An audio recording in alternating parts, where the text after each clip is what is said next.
Voici le tout nouveau point de débarquement aménagé à Grand Laou, le village de pêcheurs tant souhaité par les autorités ivoiriennes. Dans 18 mois, ce projet sera une réalité. Il y aura une production de glace, il y a des frigos, il y a un marché de gros, première vente, il y a un marché également de détail, il y a des services de cafétéria et de restaurants pour que les gens puissent manger à l'intérieur. Et puis il y a des locaux socio-économiques qui peuvent être utilisés justement par les pêcheurs pour stocker leurs produits et pour améliorer leur bien-être au quotidien. C'est un projet de 2 millions d'euros à peu près. Le roi nous a donné un premier village de pêcheurs à Lokodjoro. Aujourd'hui, c'est Grand Laou qui en bénéficie.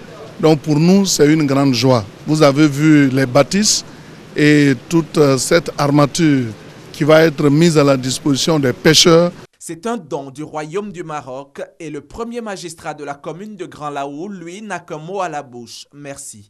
Je voudrais profiter de l'occasion pour dire merci au chef de l'État, au président Alassane Ouattara, qui, de par ses relations avec Sa Majesté le roi Mohamed VI, son gouvernement, à travers le ministre des Ressources animales et halieutiques, vient de doter Grand Laou d'un gros cadeau. En plus de ce village qui sera construit à Grand Laou, un centre de formation professionnelle pour mieux apprendre les métiers de l'hôtellerie et du tourisme verra le jour très prochainement. Un autre don du roi Mohamed VI, un autre soulagement pour l'État ivoirien. Sa Majesté fait un don important pour élargir donc, le centre de pêche de Grand Laou. Et ici, donc, en matière de formation professionnelle, il y a deux aspects, l'aspect TP, bâtiment, et l'aspect tourisme. Vous savez que la Côte d'Ivoire est en train d'avoir beaucoup d'hôtels qui sont en train de se construire, beaucoup de touristes, tourisme d'affaires, tourisme religieux, etc.